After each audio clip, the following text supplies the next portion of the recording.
Bueno, lo siguiente es una charla acerca de la trombocitopenia. Este es el contenido temático. Hablaremos primero acerca de la megacariopoiesis y la trombopoiesis, teniendo en cuenta que todo deriva de una célula madre pluripotencial hematopoyética encontrada en la médula ósea, que va a derivar hacia un linaje mieloide y hacia uno linfoide, y del linaje mieloide va a derivar los megacariocitos a la vez de los eritroblastos y otras células como los mastocitos y las células de los granulocitos como los polimorfonucleares. A la vez, esta célula troncal hematopoyética va a ser diferenciada a un progenitor eritroide mieloide, estimulado sobre todo por la interleuquina 11, y esta a la vez, cuando inicia la endomitosis, con la división de su núcleo, va a pasar a ser llamada el linaje va a comenzar a ser llamado megacardioblasto.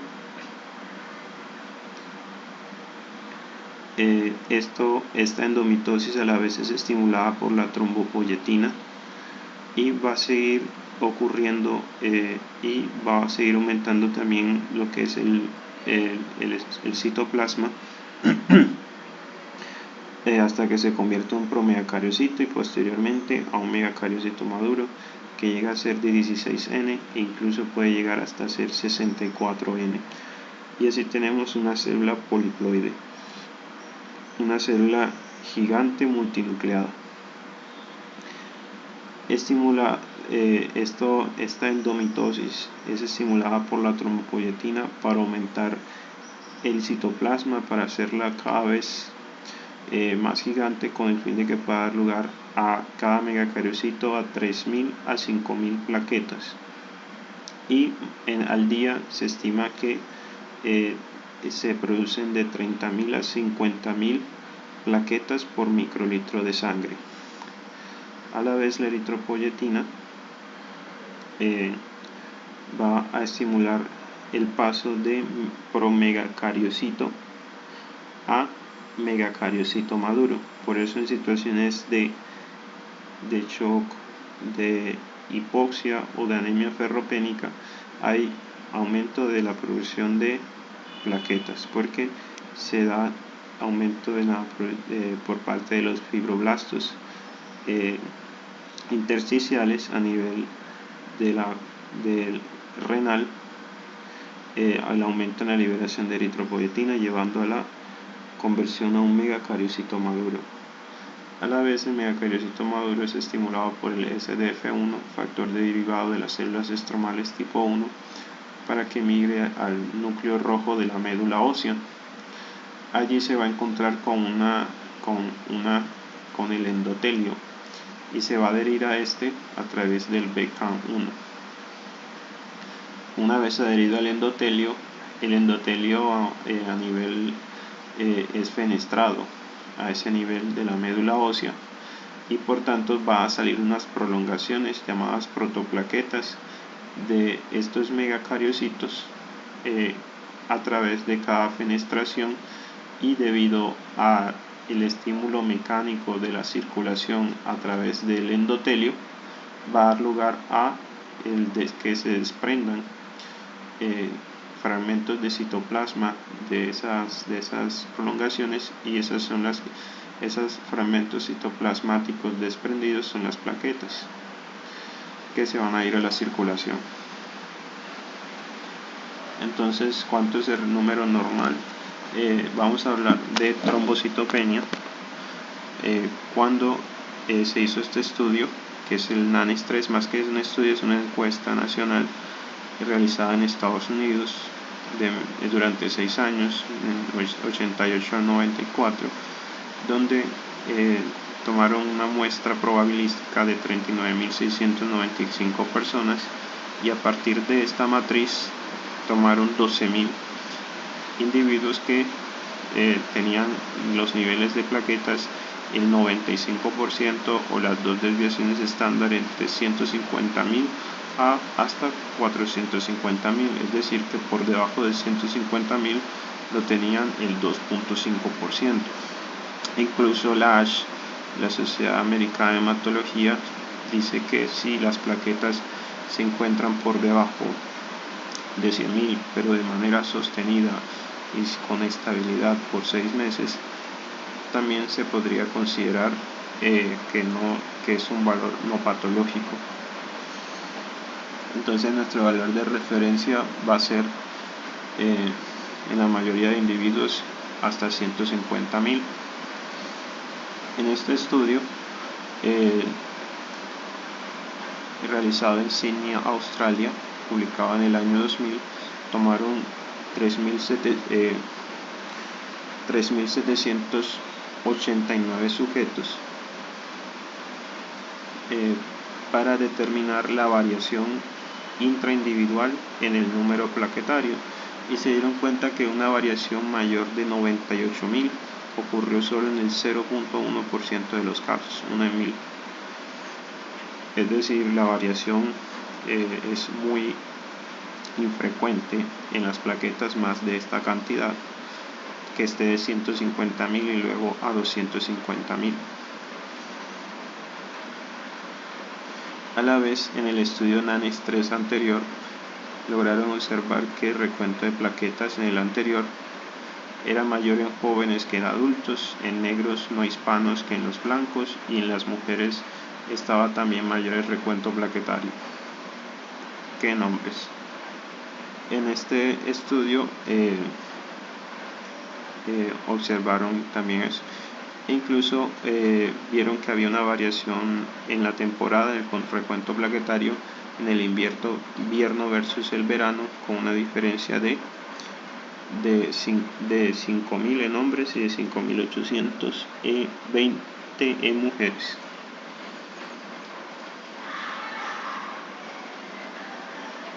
Entonces, los mecanismos de la trombocitopenia, vamos a tener 4 mecanismos que podemos encontrar. Disminución en la producción. La disminución en la producción puede darse por dos cosas: falla medular. En ese contexto puede ser por anemias aplásicas, por síndrome de mielodisplásicos o por deficiencias nutricionales, y habitualmente se asocia a otras citopenias, o incluso puede deberse a anticuerpos dirigidos contra los megacariocitos, por ejemplo en la trombocitopenia inmune inducida por medicamentos o por drogas, en donde podría haber también una trombocitopenia aislada en ese caso. También la segunda es, además de falla medular, disminución en la producción de TPO, como ya vimos, la trombopoyetina, que es importante, pero enfermedades hepáticas como cirrosis hepática, hepatitis virales o esteatohepatitis grasa no alcohólica, se ha observado que hay disminución en la producción de trombopoyetina. Incluso podría haber en esos pacientes una esplenomegalia con hiperesplenismo a la vez compensatorio. Normalmente en el vaso se encuentra un tercio de la cantidad del volumen plaquetario, pero cuando ésta aumenta el tamaño puede hallarse hasta el 90%, y esto a la vez conlleva a una reducción en la vida media de las plaquetas por parte del sistema reticuloendotelial, por los monocitos y macrófagos, sobre todo los que se encuentran en la pulpa blanca del vaso. Y también esto puede darse a nivel del hígado. No solamente en situaciones de esplenomegalia con hiperesplenismo, que a la vez, sino también en, por ejemplo, trombocitopenias inmunes, donde los anticuerpos adheridos a las plaquetas hacen que también sean destruidas a nivel del sistema reticuloendotelial del vaso. En secuestro también entra obviamente nuestra esplenomegalia, pero también los trombos que se forman en las microangiopatías trombóticas como el SHU, el PTT o la microangiopatía inducida por drogas, y la hemodilución en pacientes que y también aquí en secuestro incluyamos por ejemplo el síndrome de Casabash-Merritt, los aneurismas gigantes que causan también coagulopatías diseminadas, y la hemodilución en pacientes que reciben múltiples hemoderivados de una forma digamos no apropiada o inapropiada. En el rol del examen físico, entonces cuando tenemos un paciente con trombocitopenia podemos tenerlo en varios escenarios. Digamos que puede ser un paciente con una trombocitopenia severa, que entonces o una trombocitopenia podría ser en un paciente asintomático, un hallazgo incidental,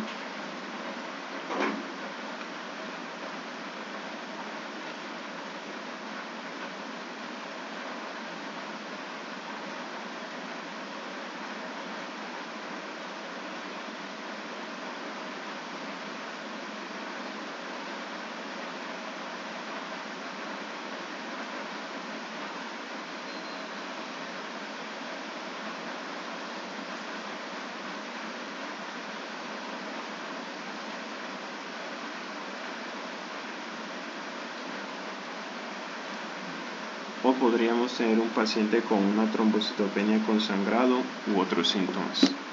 Entonces, lo importante es determinar eso inicialmente. Estamos ante un paciente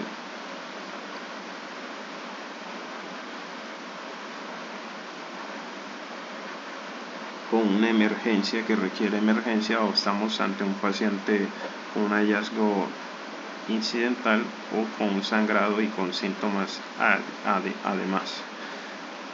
Preguntar y la primera pregunta pues ante tales hallazgos es confirmarla, preguntar si es verdadera. Luego preguntar si es de novo, y luego preguntar si hay alteración de otras líneas celulares.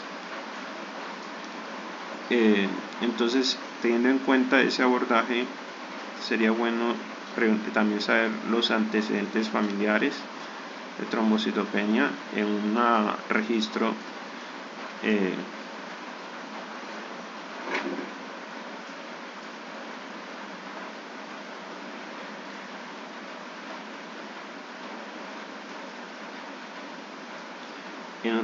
realizado en Estados Unidos, que fue el registro de el nombre en este momento se me escapa, de McCarter. Ellos encontraron, fue un registro de PTI y eran alrededor de 600 pacientes, y encontraron que de esos alrededor de 600 pacientes, 6% que pensaban que era PTI fueron reclasificados como trombocitopenias hereditarias, así que se podría diagnosticar en adultos. El perfil temporal de la trombocitopenia, si es de novo, sería bueno tener plaquetas anteriores. Las manifestaciones hemorrágicas, que como vamos a ver son importantes, los antecedentes de enfermedades con referencia a enfermedades autoinmunes,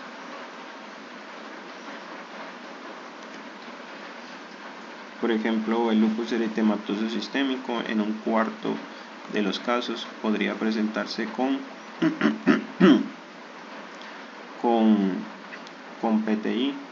La artritis reumatoide podría presentarse en el síndrome de Felty, que tiene esplenomegalia, neutropenia, artritis reumatoide, y también puede tener trombocitopenia. El síndrome antifosfolípidos también podría presentarse con eso. Las infecciones, ahí pueden entrar muchas infecciones, como vamos a ver, malignidades. Sería bueno mirar el estado de embarazo, si es una mujer premenopáusica, los medicamentos, vacunas recientes, viajes recientes. También las transfusiones, puede haber posterior a las transfusiones trombocitopenia de origen autoinmune. Entonces, para colocarlo aquí en esta tabla,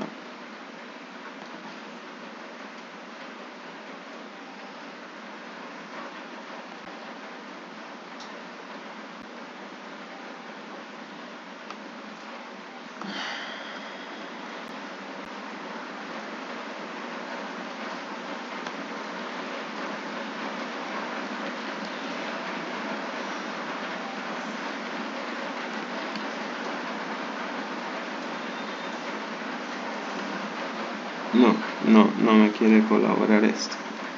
Entonces, listo.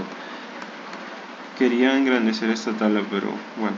Entonces, en las causas vamos a tener las PTI, la PTI inducidas por drogas, las infecciones, entre esas, por eso hay que pedirle a todos los pacientes VIH, puede ser la manifestación inicial, la hepatitis C, bueno, las hepatitis en general, todo lo que pueden causar trombocitopenia, pero lo que tiene la hepatitis C es que puede cronificarse y causar una trombocitopenia de larga data. En general, las infecciones virales pueden causar trombocitopenia. Ahí entra también el sarampión, entran las paperas, el Zika se ha asociado, entra el dengue, el COVID-19 también se ha asociado a trombocitopenia. Entonces hay que tener en cuenta todas esas cosas.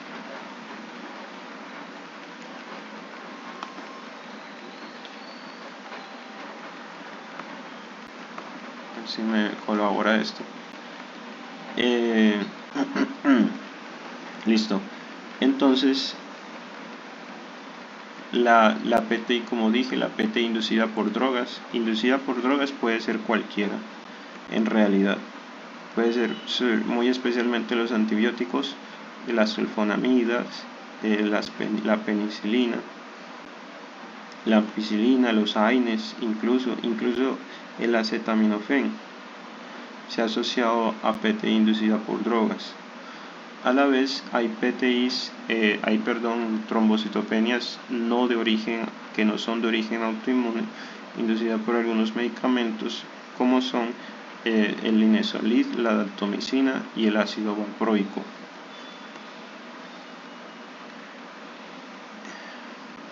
Entre estos que inducen drogas también creo que aquí falta, no lo veo, los antiepilépticos más antiguos como la fenitoína y la carbamazepina,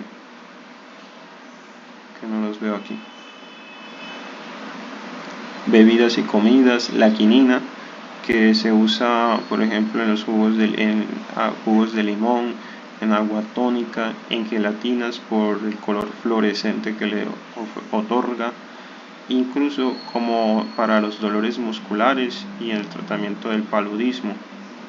Las nueces, bebidas herbales, incluso leche de vaca se ha asociado a esto, e incluso el alcohol, ya sea por deficiencias nutricionales, por toxicidad directa a nivel de la médula o por hepatoesplenomegalia, también en estos pacientes. Las infecciones, como ya les dije, virus de Epstein-Barr, sospecharlo, sobre todo si tiene faringitis, fiebre alta y linfadenopatía cervical.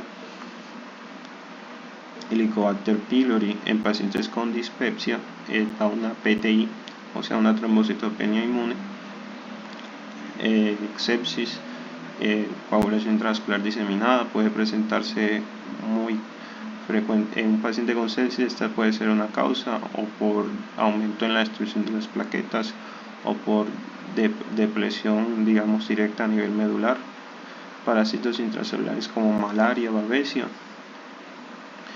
El embarazo, muy importante, ya lo hablo más adelante.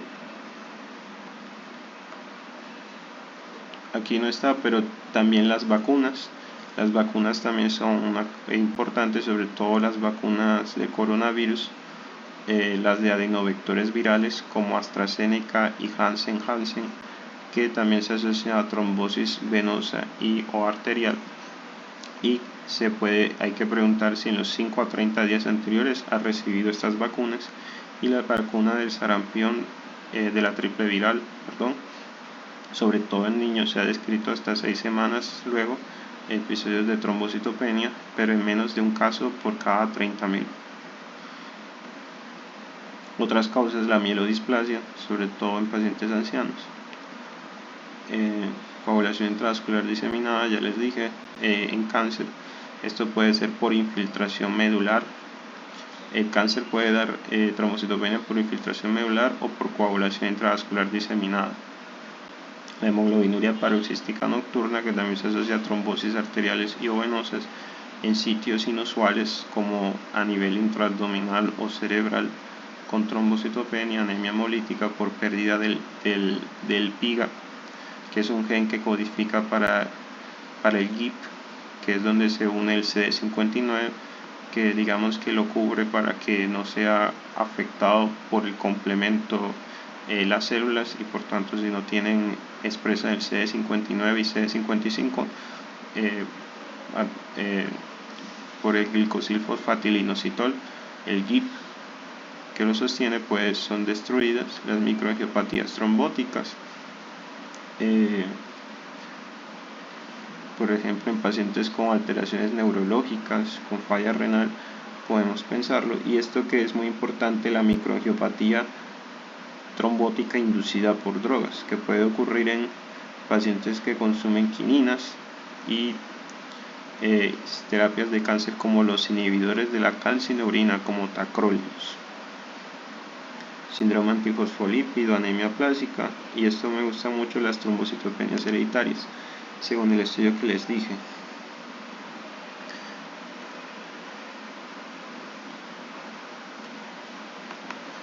Entonces, ya para esto es lo mismo que ya dije, y para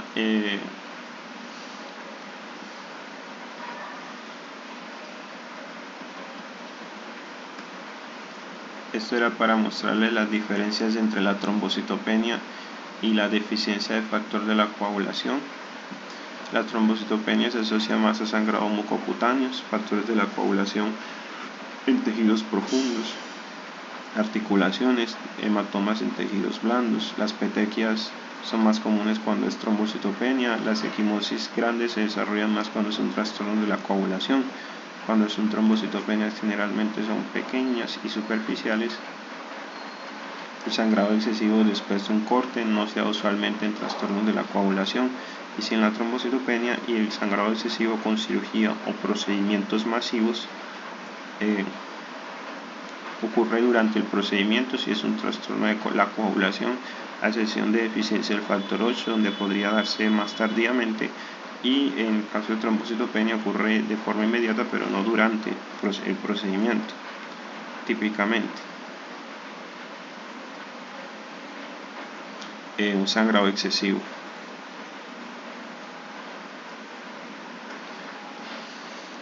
Entonces, la pregunta es: ¿qué le voy a hacer a estos pacientes? Como dije, primero, ¿en qué escenario estamos? Si es una trombocitopenia que puede requerir atención de emergencia que amenace la vida. Si es un hallazgo incidental, un paciente asintomático, si tiene hemorragia y otros síntomas, primero que hacemos es confirmarla, pedir un extendido de sangre periférico para determinar si no es un aglutinamiento de plaquetas con una pseudotrombocitopenia que es inducida por ETA, que causa la aglutinación de las plaquetas de forma ex vitro, y eso se considera un artefacto ex vivo. Esa pseudotrombocitopenia inducida por ETA, por tanto se hace un extendido de sangre periférico para corroborarlo, o el ETA es un anticoagulante para que no se coagule la sangre en el tubo de ensayo. Lo otro es usar otro tipo de anticoagulante, por tanto, como citrato. Si Si era un aglutinamiento de plaquetas, es un artefacto, en este caso in vitro,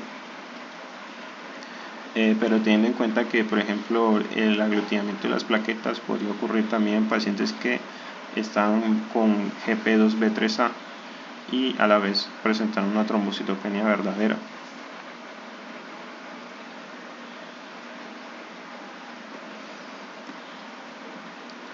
Otra cosa que puede pasar es que las plaquetas tengan un tamaño tan grande, normalmente una plaqueta mide 4 micras, pero que el contador manual, que el contador automático de la máquina lo cuente como un glóbulo blanco y por eso sea una trombocitopenia. Si es verdadera, mirar si son plaquetas grandes, pueden ser trombocitopenia hereditaria. Por ejemplo, un síndrome de Bernard-Solier se presenta con macroplaquetas.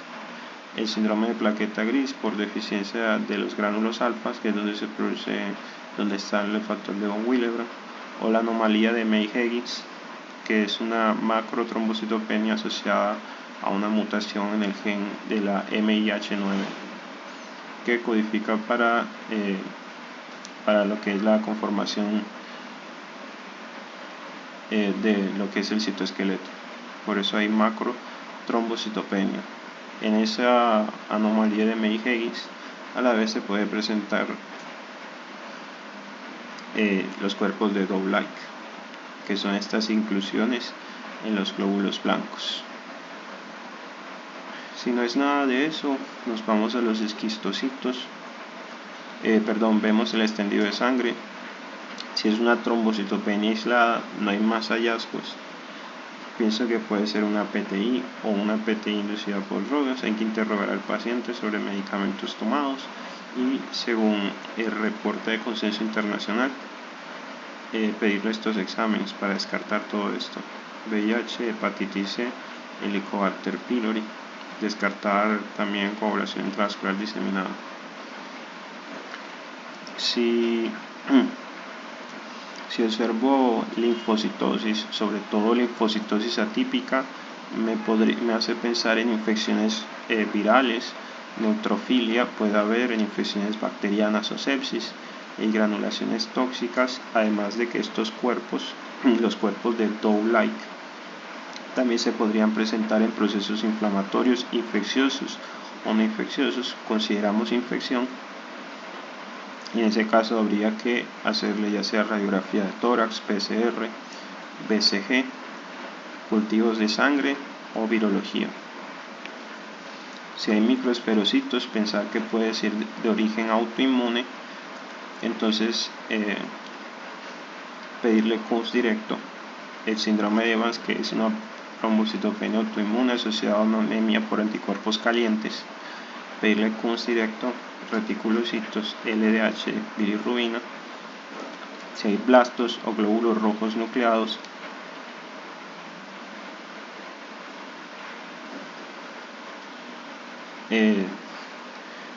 o dacriocitos, pensar que puede ser un trastorno a nivel de la médula ósea, aspirado de biopsia de médula ósea. Si hay esquistocitos, pensar que puede ser una microangiopatía, ya sea el SHU, el PTT o la microangiopatía inducida por drogas, o una coagulación intravascular diseminada.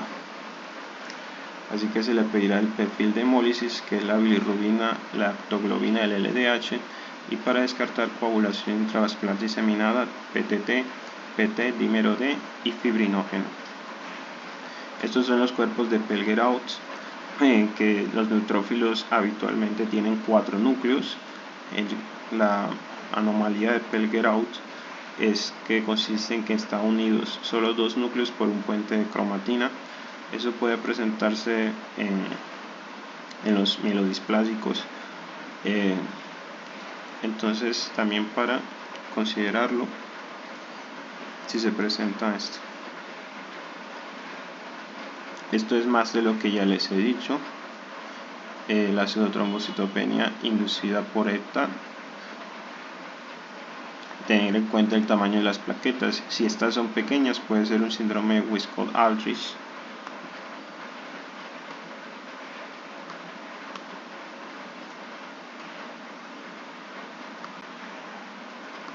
o puede ser una trombocitopenia ligada al X,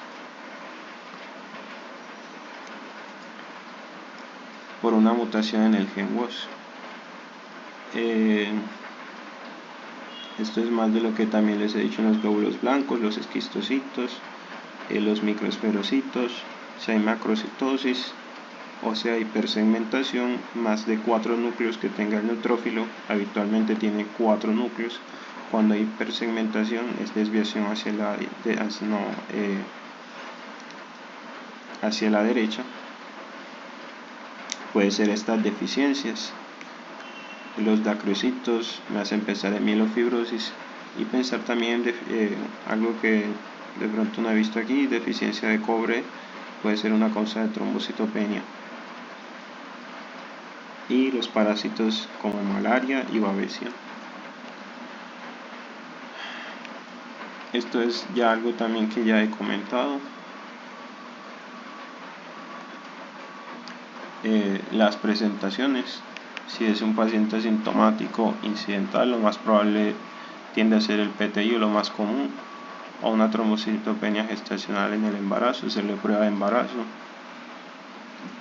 Si es severa y sintomática, PTI también puede ser, y más si no tiene otros síntomas y otras alteraciones de otros linajes, otras líneas celulares, sobre todo trombocitopenia inducida por drogas. Y si es parte de una enfermedad multisistémica, lo más común tiende a ser que sea una PTI, una trombocitopenia inducida por heparina, una enfermedad hepática, o una coagulación intravascular diseminada, o un cáncer con CID.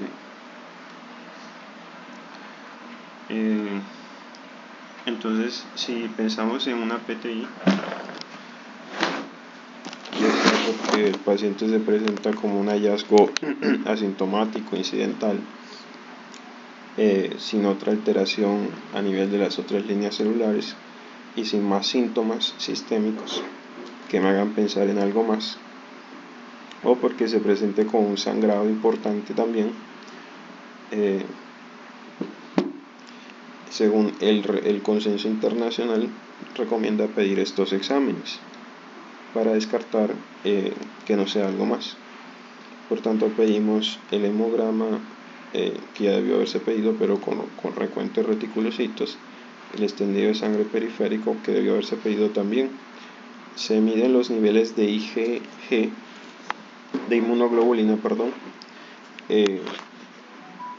pero digamos que eso es discutido, más que todo en pacientes con infecciones recurrentes se podría más bien pedir el examen de médula ósea.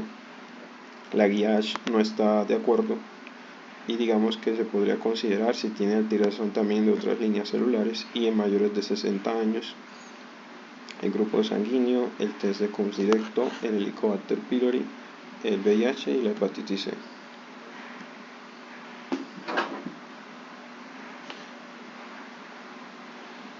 Entonces,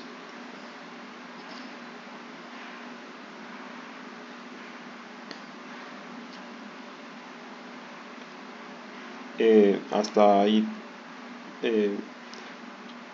porque en caso de que el paciente presente síntomas, por ejemplo que tenga fiebre, me haría pensar en sepsis o en coagulación intravascular diseminada. Es importante el examen físico para descartar linfadenopatías, que podría hacerme pensar también infecciones bacterianas, y si adicionalmente tiene linfadenopatía con hepatoesplenomegalia, linfomas, son otras malignidades.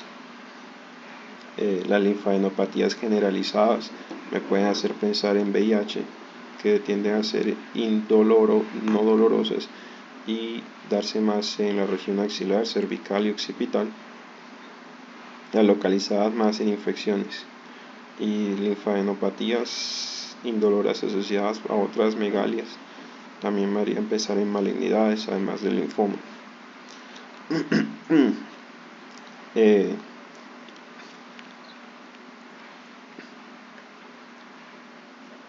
Esto en cuanto a la PTI inducida por drogas. ocurre dentro de 2 a 3 días.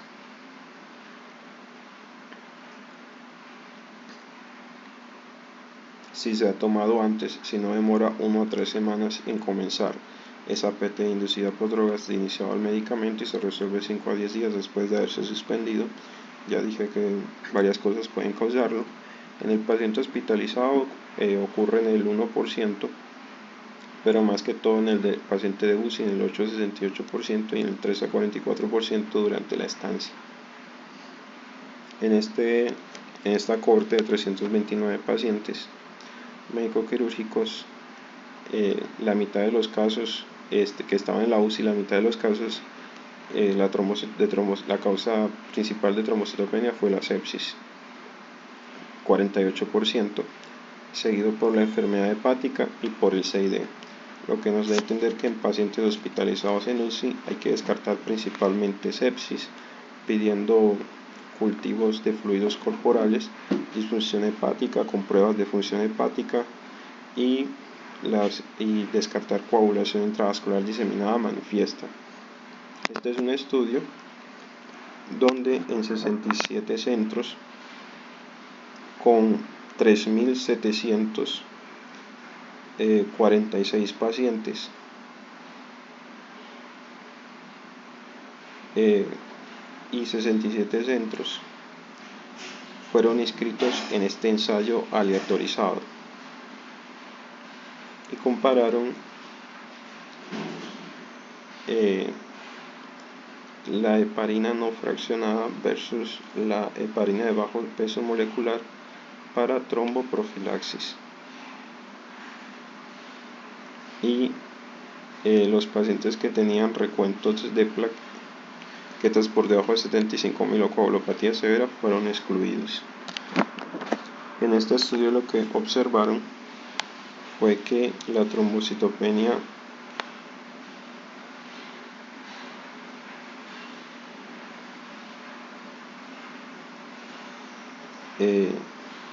la incidencia fue de leve, moderado y severo, fue de 15.3, 5.1 y 1.6% respectivamente.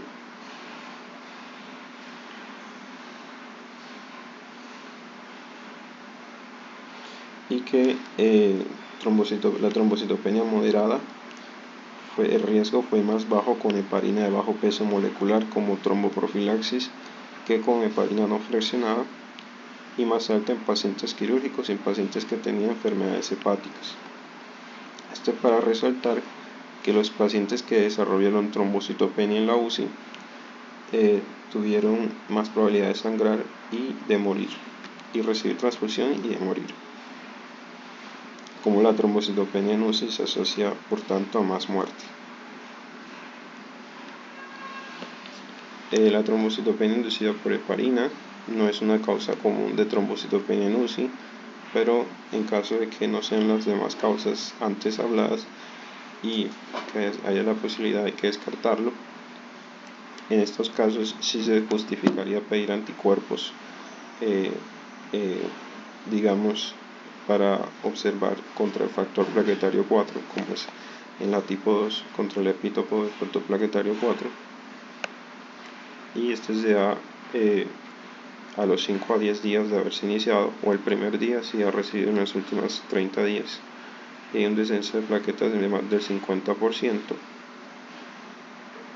y se asocia más a fenómenos tromboembólicos penosos y arteriales. Se tiene que dejar la anticoagulación y usar un con heparina y usar un anticoagulante que no tenga heparina como fondaparinux.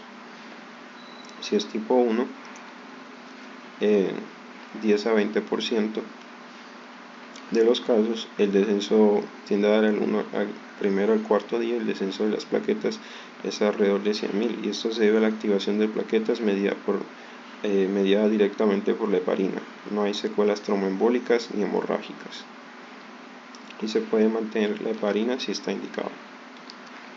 Entonces normalmente no se realizan esos anticuerpos contra el factor plaquetario 4, estarían justificados en un paciente crítico. Se usan pruebas pretest como esta, las 4S, que para no ahondar en esto, Si tiene un recuento de plaquetas caída más de 50%, si está entre el día quinto y 10 y el descenso de plaquetas o antes de en las primeras 24 horas con exposición a heparina en los últimos 30 días, si hay una nueva trombosis o una necrosis de la piel en el sitio donde se inyecta la heparina y no hay otra causa aparente, pensar que puede ser y tiene una probabilidad pretest de 6 a 8 que puede ser una reacción, una TI tipo 2, una trombocitopenia inducida por heparina.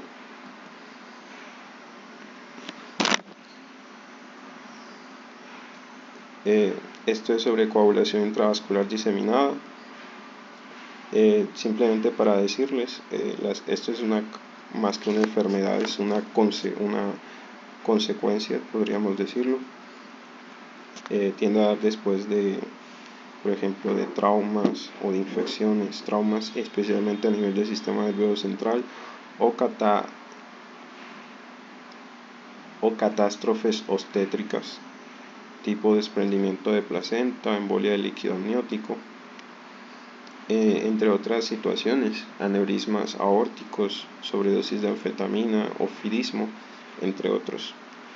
Este score es propuesto por el ISTH, o sea, la Sociedad Internacional de Trombosis y Hemostasia, y ellos proponen realizar el recuento de plaquetas producto de degradación de la fibrina, el TP y el nivel de fibrinógeno. Y si este es mayor de 5, se considera que puede ser una coagulación intravascular diseminada de 5 o más, y si es menor de 5, realizar en 2 días nuevamente.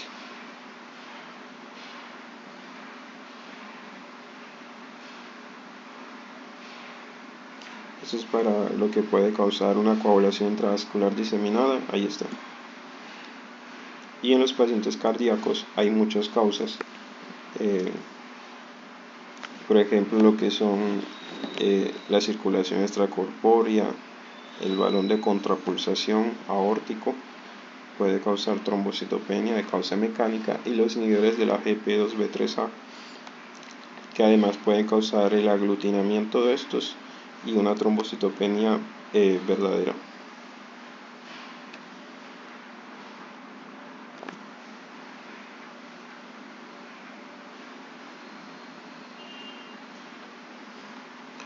Y para ir terminando en el embarazo, lo que único para resaltar es que si esto ocurre en el 5 a 10% de las embarazadas, una caída de las plaquetas por debajo de 150.000 y solo en el 1% por debajo de 100.000. Y si el paciente no tiene hemorragia ni alteración de las pruebas de función hepática, hay que pensar que puede ser PTI o trombocitopenia gestacional. Característicamente la PTI hay que pensarla más si es teniendo en cuenta que un tercio de las PTI pueden debutar durante el embarazo, al principio del embarazo, que las plaquetas caigan por debajo de 70.000 y que esta no se resuelva después del embarazo. Mientras que si es una trombocitopenia gestacional, habitualmente no cae por debajo de 70.000. Un valor por debajo de 70.000 a 50.000 hace pensar en posible PTI. Da al final del embarazo más que todo, y es fisiológica y se resuelve después de más o menos a los 2 meses, a los 1 a 2 meses. Y que la PTI en el embarazo, la importancia más que todo, ya sea de las complicaciones obstétricas en la madre, más que todo se ha asociado a complicaciones en el feto, hemorragias intracraneales, sobre todo intraventriculares.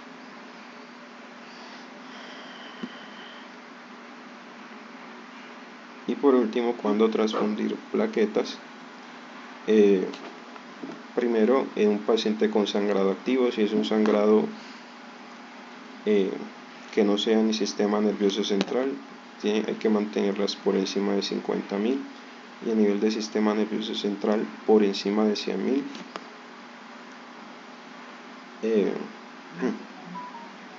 Para un procedimiento invasivo, neurocirugía y cirugía ocular por encima de 100.000 hay que tenerlas. Cirugía ocular de cámara posterior, si es de cataratas, puede ser por encima de 50.000, o de cámara anterior. La mayoría de cirugías mayores por encima de 50.000, procedimientos endoscópicos por encima de 50.000, para procedimientos diagnósticos de bajo riesgo 20.000, para los terapéuticos 50.000. La broncoscopia con lavado broncoalveolar por encima de 20.000 a 30.000, colocación de acceso central por encima de 20.000, la punción lumbar si tiene neoplasias hematológicas por encima de 20.000, y si no tiene, por encima de 50.000. La analgesia neuroaxial por debajo de 80.000, no, sino que hay que transfundirlo, y aspiración y biopsia de médula ósea por encima de 20.000. Hay que tenerlo. Recordar que la PTI, un valor por encima, se considera trombocitopenia severa cuando está por debajo de 30.000, a diferencia de los demás que es desde 50.000. Y se ingresa a urgencias para manejo, se maneja. Y si sangrados espontáneos, se recomienda la prevención con transfusión de plaquetas cuando estas están por debajo de 10.000, o si tiene factores de riesgo como infección, sepsis, fiebre, por debajo de 20.000. Si tiene una leucemia promielocítica aguda, sí se recomienda mantener plaquetas por encima de 30.000. Recordar que esta se asocia mucho, es la leucemia que más se asocia a CID, a coagulación diseminada intravascular. Y listo. Entonces, terminamos teniendo en cuenta que la trombocitopenia, digamos que es un dilema médico. Hay que y tratar de identificar cuáles son sus etiologías, el escenario, confirmar si es verdadera, y de acuerdo a eso proporcionarle un manejo a estos pacientes.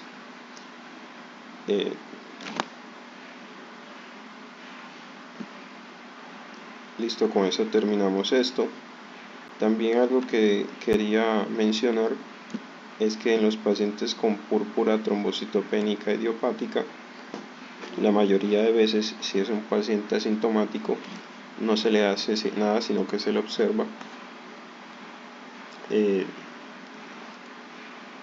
Dado que digamos que en estudios realizados se ha observado que una proporción, por ejemplo, en un estudio realizado se observó que más o menos el 60% tuvo resolución espontánea con la observación en la historia natural, o se mantuvo con una trombocitopenia leve, lo que quiere decir que puede ser una variable normal o puede estar confirmando inmunidad, en este caso de la trombocitopenia. Listo, muchas gracias.